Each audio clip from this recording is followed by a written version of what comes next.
The Man Who Saw Tomorrow, Jensen Huang's Impossible Bet. It's 1995. A conference room in Silicon Valley. Jensen Huang is sitting across from his last potential investor. His company, Nvidia, has 6 months of cash left. Maybe less. Their first product just failed. Spectacularly. Millions of dollars, gone. Employees are updating their resumes. Competitors are circling. And this investor, this is the last shot. Jensen knows it. Everyone knows it. The investor leans back in his chair and asks the question every struggling founder dreads: why should I bet on you when your product already failed?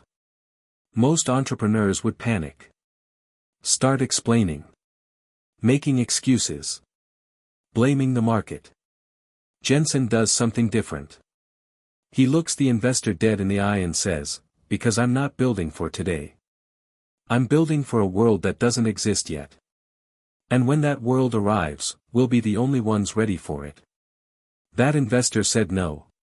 But Jensen's answer? That answer would eventually be worth $3 trillion. Today, we're going to talk about Jensen Huang. But this isn't just another billionaire success story. This is about something deeper. This is about a man who trained his brain to see 10 years into the future. Who learned to make decisions everyone thought were insane. Who built an empire by being wrong in the short term, to be spectacularly right in the long term. And here's why this matters to you, whether you're in school trying to figure out what to study. Whether you're building a startup in your garage. Whether you're stuck in a job wondering if you should take the leap. The principles Jensen used. They work at every level. So let's go back. Not to when Nvidia got successful. But to the moments that actually shaped who Jensen became. Because here's the truth, Jensen Huang wasn't born exceptional. He was forged. Chapter 1, The Making of a Survivor. Taiwan. 1963, Jensen Huang is 9 years old. His parents make a decision that will haunt him for years. They're sending him and his older brother to America. Alone. 2 kids. No English. No family waiting. Just an address to a boarding school in Kentucky. Why? Because his parents believed America offered opportunities Taiwan couldn't. They were willing to break their own hearts to give their sons a future. But here's what they didn't know. The school they sent their kids to. Oneida Baptist Institute. It wasn't a prestigious prep school. It was a reform school. For troubled kids. Kids who'd been in gangs. Kids who'd been in jail. Kids society had given up on. Imagine this. You're 9 years old. You land in a country where you don't speak the language. And you're dropped into an environment where the other kids have knives in their backpacks. Most kids would break. Call their parents. Beg to come home. Jensen. He learned to survive. Years later, in an interview, Jensen described his first week there. His roommate was a kid who'd been arrested multiple times. Bigger than him. Tougher. Scary. Jensen had 2 choices. Be a victim. Or find a way to connect. He chose connection. He didn't have the words to communicate. So he used action. He helped his roommate with homework. Shared his snacks. Made himself useful. Made himself a friend. And slowly, the tough kids became his protectors. The outcasts became his brothers. Here's the lesson. And it's profound. Most people avoid discomfort. They seek environments where they fit in. Where they're already good enough. Where they feel safe. Jensen learned the opposite. He learned that the most growth happens in the most uncomfortable places. He learned that if you can survive where others quit, you develop capabilities others will never have. Think about your own life for a second. Are you avoiding the hard conversations? The difficult projects? The uncomfortable environments? Because that's exactly where the growth is. But Jensen's education in survival wasn't over. His family eventually moved to Oregon. And teenage Jensen got his first real job. Washing dishes at Denny's. Bussing tables. Taking orders. Minimum wage work. Now, a lot of successful people tell this part of their story with shame. I used to be poor.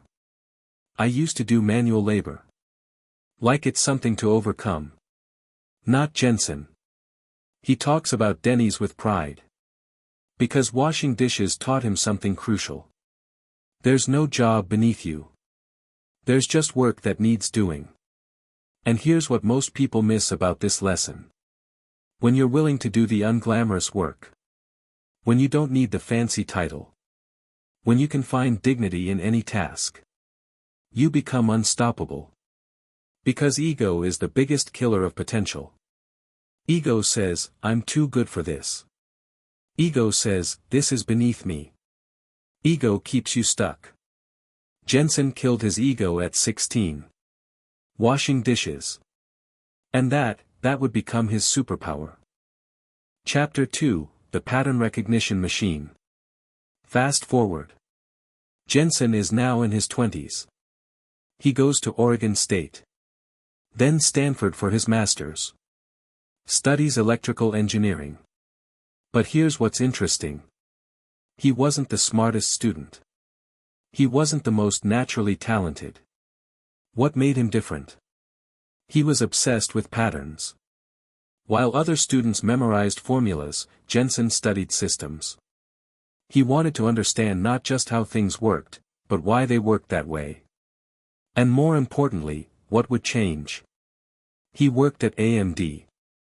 Then LSI Logic. Good jobs. Safe jobs. And he was good at them. But he kept noticing something. A pattern everyone else was missing. The year is 1993. Personal computers are everywhere. But they're boring. Text. Spreadsheets. Basic graphics. Nothing exciting. But Jensen sees something. He sees video games getting more complex. He sees 3D graphics starting to emerge. He sees simulation software improving. And he realizes, the CPU can't handle this. Not efficiently. You need specialized hardware. You need a chip designed specifically for visual processing. Now, here's where most people would stop. That's an interesting observation. Someone should build that. Jensen doesn't wait for someone. He decides to be someone. He quits his job. Convinces 2 colleagues to join him. And they start Nvidia. But here's the part that separates dreamers from builders. They don't have a product. They don't have customers. They don't have a proven market. What they have is a thesis. A belief. A bet on the future. And this is crucial. So pay attention. Most people wait for certainty. They want proof before they commit. They want validation before they act. But here's the paradox, by the time something is certain, it's too late. The opportunity is gone. Everyone sees it. Competition is fierce. Real opportunity lives in the uncertain space. The space where most people are too scared to act. But he was certain about the direction of technology. And that was enough. So they raise money. $20 million. Sounds like a lot, right? Wrong. Building semiconductors is insanely capital intensive. One chip design takes months. One manufacturing run costs millions. And if you get it wrong, that money is just gone. They have maybe 2 shots. Maybe 3 if they're lucky. And this is where the story gets really interesting. Chapter 3, The Failure That Built Nvidia. 1995, Nvidia releases their first product. The NV1. They've partnered with Sega. They've designed a chip that's supposed to revolutionize gaming. They've bet everything on this. And it fails. Completely. The technology is wrong. The partnership falls apart. Gamers don't want it. Retailers return it. Jensen gathers the team. They look at the numbers. At this burn rate, they have 4 months left. Maybe 5. Most startups die here. Not because they run out of money, but because they run out of belief. The founders start blaming each other. The team loses faith. Everyone starts looking for exits. But Jensen does something different. Something that would define Nvidia's culture forever. He calls an all-hands meeting. Every employee. Every engineer. Every person who believed in the vision. And instead of giving them a pep talk, instead of pretending everything's fine, he tells them the truth. We're almost out of money. We made a massive mistake with the NV1. We bet on the wrong architecture. And we might not survive this. The room goes silent. But then Jensen continues. But here's what I know. The world still needs what we're building. We were just early. We chose the wrong path. But the destination? The destination is still right. And then he says something that changes everything. I'm not asking you to stay. If you want to leave, I understand. Update your resume. Find a safer job. No hard feelings. But if you stay, we're going to build something the world has never seen. We're going to fix this. And we're going to win. Most of the team stays. Why? Because Jensen didn't lie. He didn't promise certainty. He promised something more powerful. Purpose. Mission. A chance to be part of something bigger than a paycheck. And here's the brutal lesson. People don't leave because things are hard. They leave because they don't know if the hard is worth it. If you're building something. If you're leading a team. If you're trying to convince people to follow you. Don't hide the difficulty. Embrace it. Show them the hard is the point. So they pivot. They analyze what went wrong. They make a crucial decision. Instead of building for Sega's proprietary system, they'll build for the industry standard. Microsoft's DirectX. It's riskier. More competition. But it's the right long-term play. They have one shot left. One chip design. If this fails, Nvidia dies. 1997, they released the RIVA 128. And this time, it works. It sells millions. Gamers love it. Nvidia is back from the dead. But here's what most people don't understand about this story. The NV1 failure wasn't a setback. It was the making of Nvidia. Because that failure taught Jensen something profound. Something that would guide every decision for the next 30 years. Survival isn't about avoiding failure. It's about building a culture that can learn from failure faster than anyone else. Think about your own failures. Your own setbacks. Are you treating them as endpoints? Or as data points?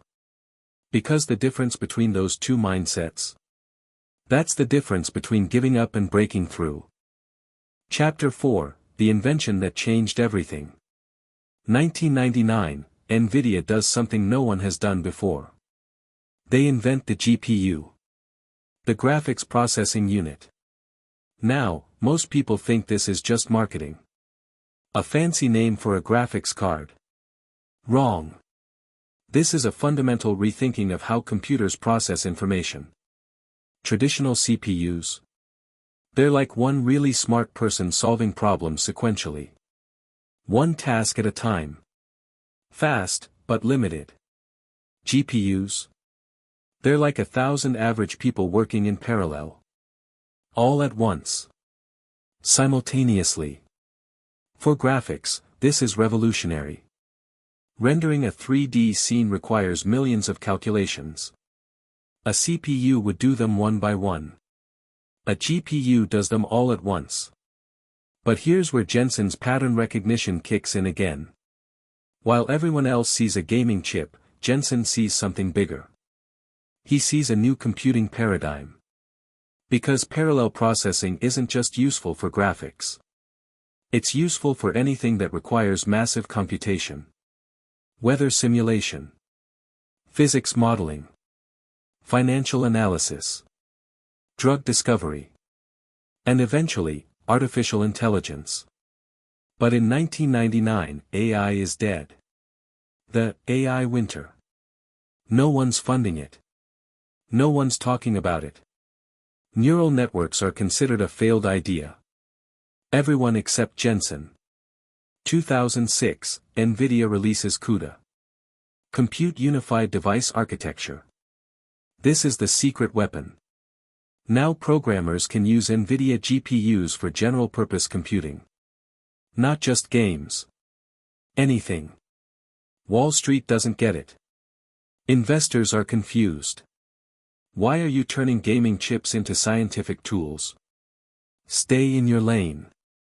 But Jensen ignores them. Because he's not playing the quarter-to-quarter game. He's playing the decade-to-decade game. And slowly, quietly, something starts happening. Researchers at universities start experimenting with CUDA. They discover they can run simulations 50x faster. 100x faster. Tasks that took weeks now take hours. PhD students start buying Nvidia cards with their research grants. Labs start installing them. Government supercomputers start using them. Nvidia is no longer just a gaming company. They're becoming the infrastructure of scientific computing. But the real revolution? It's still coming. Chapter 5, The Bet That Looked Insane. 2012, something happens that will change everything. Two researchers, Alex Krashevsky and Ilya Sutskever, train a deep neural network called AlexNet. They use Nvidia GPUs. And they win the ImageNet competition by a margin no one thought possible. This is the moment AI goes from theory to reality. And it's all powered by Nvidia hardware. Most CEOs would see this and think, great. More customers. Jensen sees something different. He sees the future. He calls an executive meeting. And he says something that sounds completely insane. We're going to bet the company on AI. We're going to reorganize everything around this. AI is going to be bigger than anything we've ever seen. Bigger than the internet. Bigger than mobile. This is going to change the world. His executives are skeptical. AI is still experimental.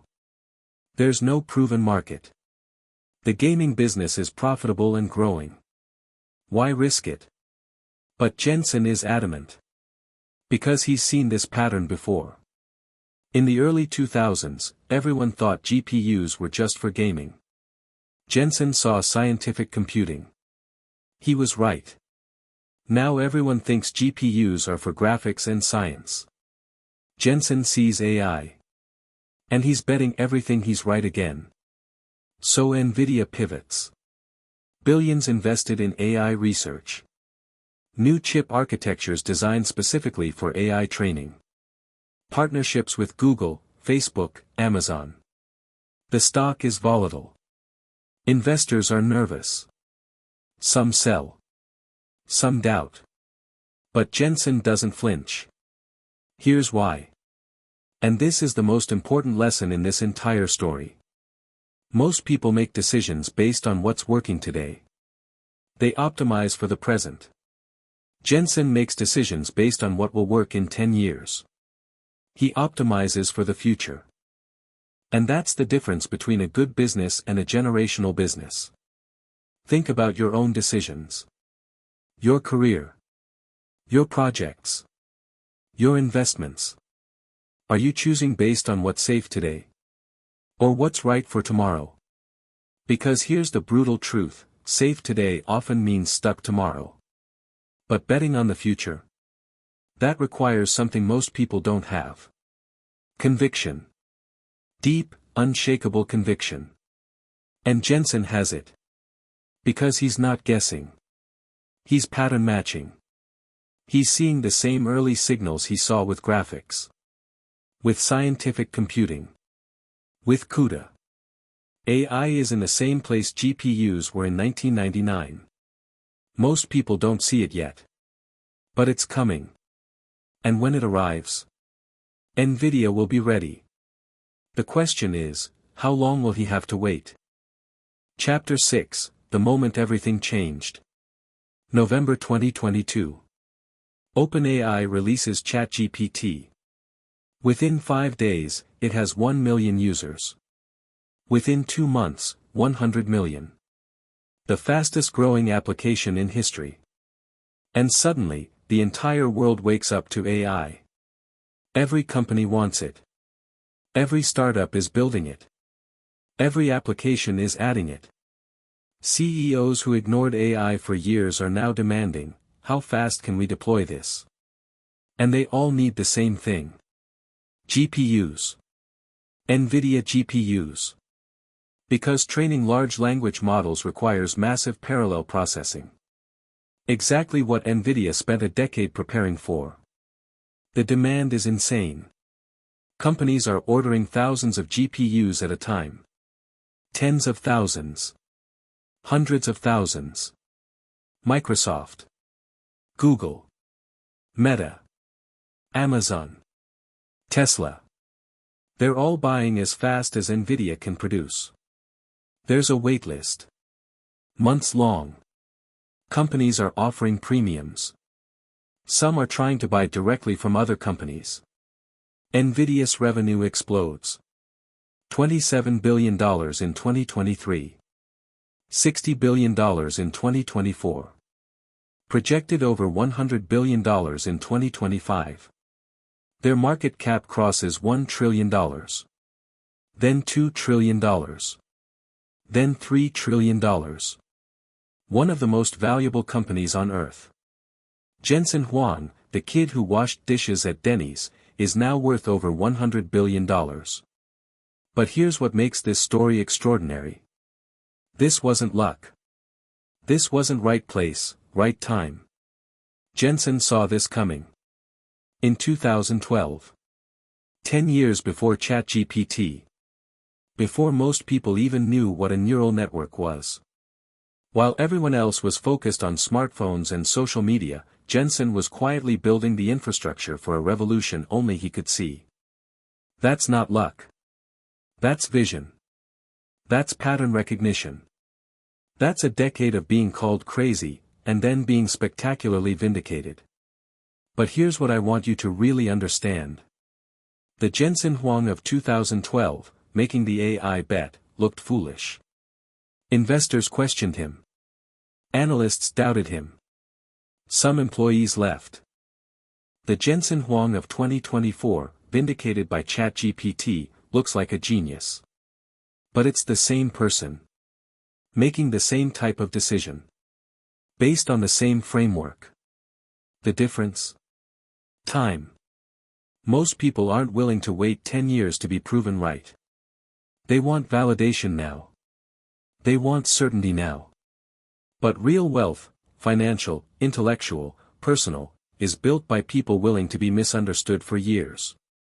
Can you handle being wrong in the eyes of others? Can you handle people thinking you're wasting your time? Can you handle the doubt? Because if you can hold on to conviction when everyone else is walking away, that's when you build something that lasts. Chapter 7, The Operating System in Jensen's Brain. Okay. So we've covered the what. Jensen built Nvidia. He bet on GPUs. He bet on AI. He won. But let's talk about the how. What actually makes Jensen different? What's the operating system running in his brain? Because this is what you can actually learn from. This is what you can implement. Principle 1, 10-year timelines. Jensen doesn't think in quarters. He doesn't think in years. He thinks in decades. When he makes a decision, he asks, what will the world look like in 10 years? And what do we need to build today to be ready for that world? Most people can't do this. Because 10 years feels like forever. You can't see the results. You can't get validation. But here's the thing. If you think in 10-year blocks, you make fundamentally different decisions. You stop chasing trends. You stop worrying about competition. You start building moats. You start creating things that compound. Question for you, what would you do differently today if you knew the results wouldn't show up for 10 years? Would you still do it? If yes, that's probably the right thing. If no, you're optimizing for short-term validation. Principle 2, Productive Paranoia. Jensen is famous for saying, our company is always 30 days from going out of business. People think he's joking. He's not. Even when Nvidia was worth $3 trillion, Jensen operated with urgency. Like a competitor could destroy them tomorrow.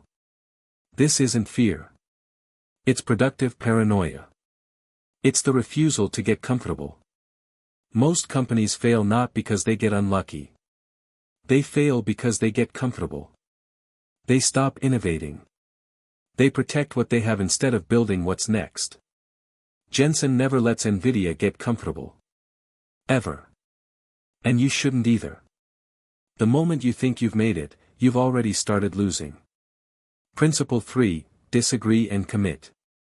Nvidia has a famous culture. Open debate. Brutal honesty. Everyone's opinion matters. But once a decision is made, everyone commits. 100%. No sabotaging. No, I told you so, when things go wrong. This is rare. Most organizations have politics. People protect their turf. They want to be right more than they want the company to succeed. Jensen kills that immediately. You can disagree before the decision. But after. You commit or you leave. This creates speed. While other companies are stuck in meeting hell, Nvidia moves fast. Principle 4, Hire for slope, not y-intercept. Here's a Jensen quote, I don't hire for where you are. I hire for where you're going. He's not looking for people who are already great. He's looking for people who are improving rapidly. The slope of your learning curve matters more than your starting point. Why? Because in a fast-moving industry like tech, what you know today is obsolete tomorrow. What matters is, can you learn? Can you adapt? Can you grow? This is important for you. Stop comparing yourself to people who are ahead of you. Compare yourself to who you were last year. If your slope is steep, you'll pass everyone eventually. Principle 5, Make the next big bet before the current one pays off. This is the most counterintuitive one. Most people wait. They think, let me succeed at this thing first. Then I'll take the next risk. Jensen does the opposite. While Nvidia was still establishing GPUs in gaming, he bet on scientific computing. While scientific computing was still growing, he bet on AI. While AI is exploding, he's already betting on robotics and autonomous vehicles. Why? Because if you wait for certainty, you're too late. The best time to make your next bet is when your current bet is starting to work. Not after it's already worked. This requires courage. Because you're diverting resources from something that's working to something uncertain. But it's the only way to stay ahead. The only way to keep building. Chapter 8, What Jensen Does That No One Talks About. Okay.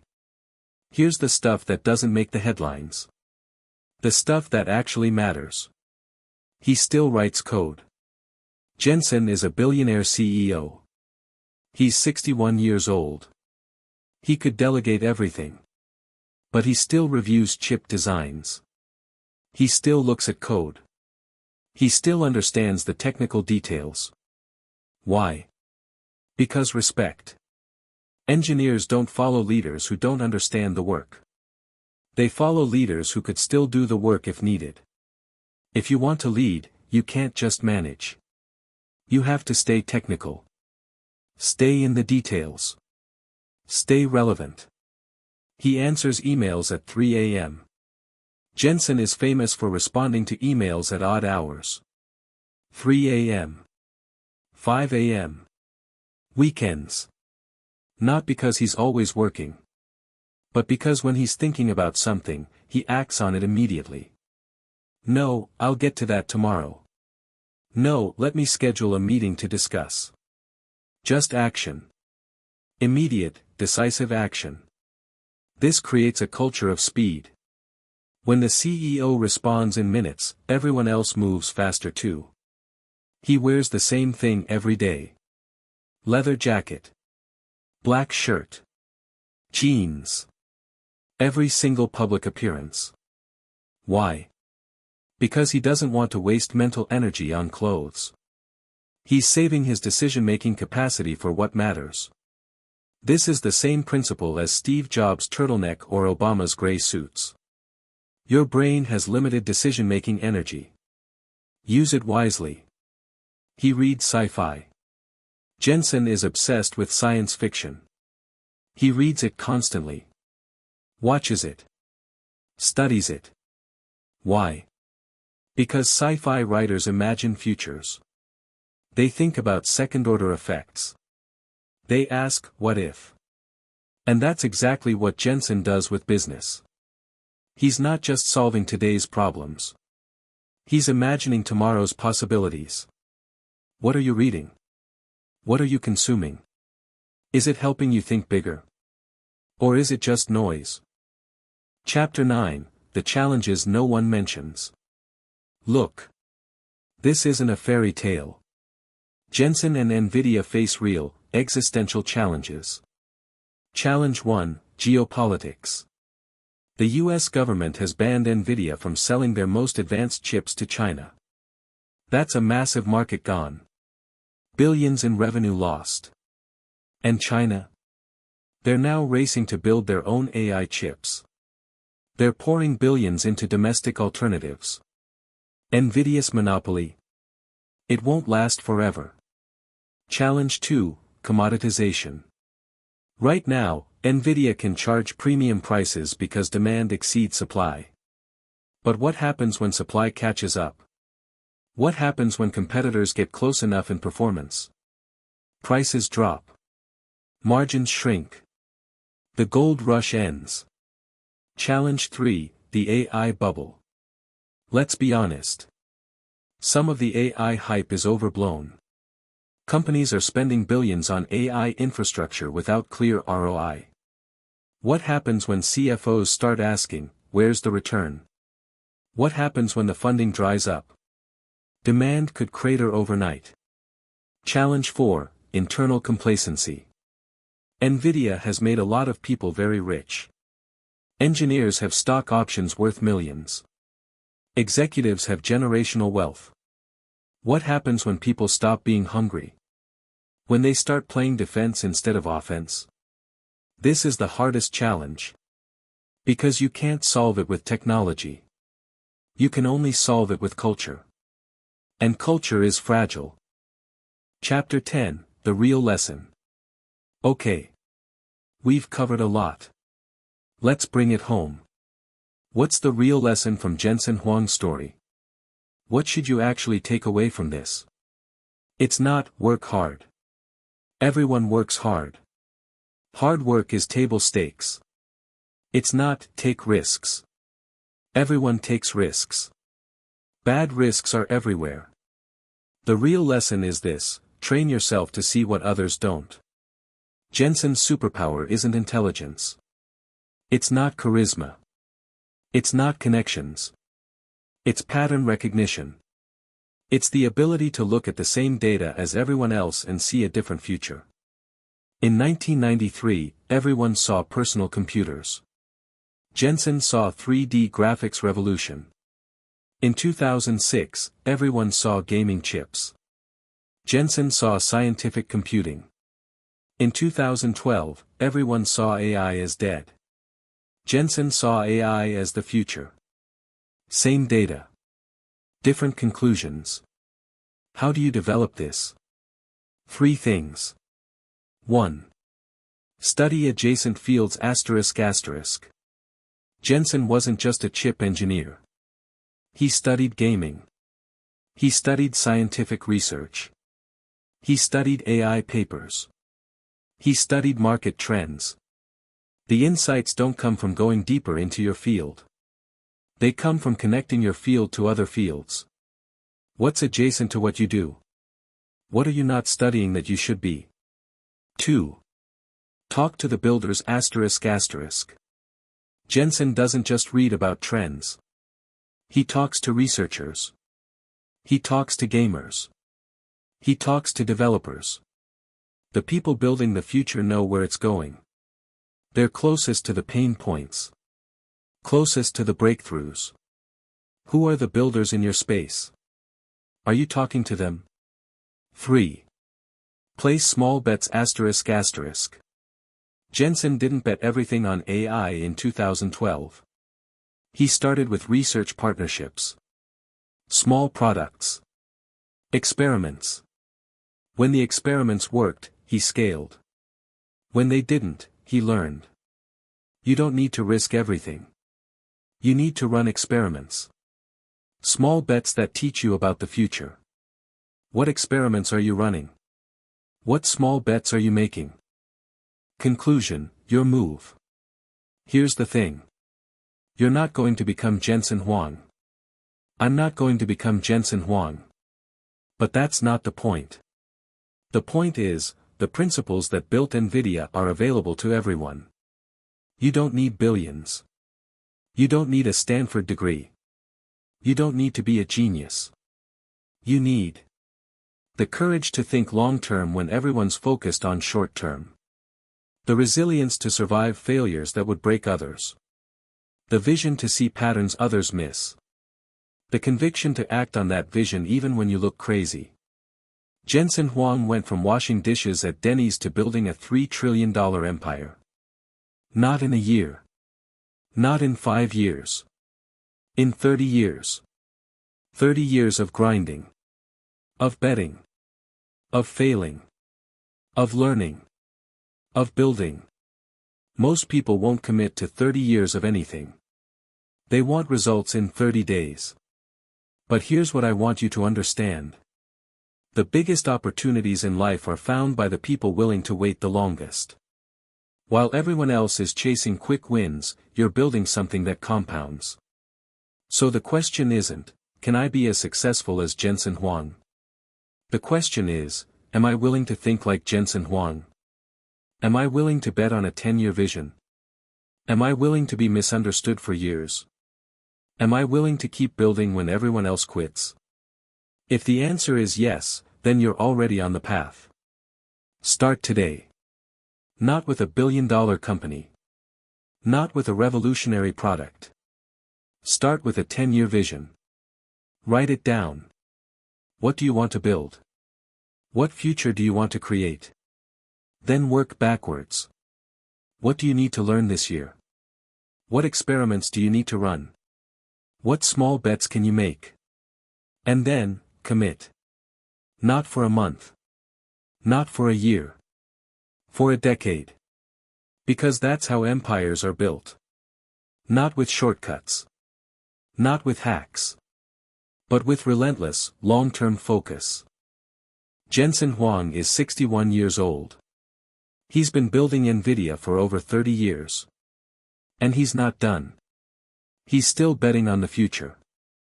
Still thinking 10 years ahead. Still building. If he can do it for 30 years, you can do it for 1.